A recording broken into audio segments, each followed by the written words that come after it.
Просто бир аз убакыт керек болуп атат, ушул бизге убакыт бергиле. Ушул чыдап туруш керек бир аз. Туура бул маселе арзан болбойт, кымбат нерсе, бирок ушул бузулушунан ушул маселе чыгып келип атат да.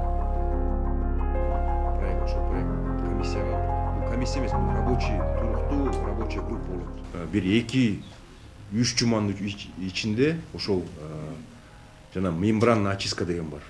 Ошондой 20 тонналык контейнердин ичинде мини станциясы келет атат. Бул жана пробный да. Ошол 20 тонналык контейнерди алып келип орнотобуз. Ошол жерден анан ошол жана кир сууну тазалаганын ошол жерден биз көрөбүз. Эгер действительно ошол эффект берип аткан болсо, биз ошол жерге силерди да чакырабыз.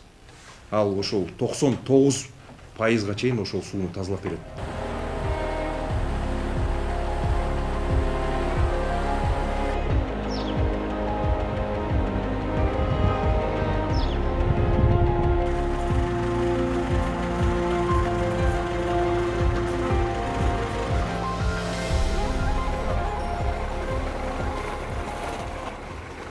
Бул түтүктөр Россиядан келет.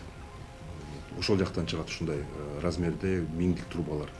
Ошону алып келишибиз керек, андан кийин анан ошону алып келип коюп, андан кийин анан ошол таза сууну чечебиз маселеси. Тендерге чыгарсак июнда, эми баягы тендердин өзүнүн бир жолдору бар, 1-2 ай ошол тендер өтөт.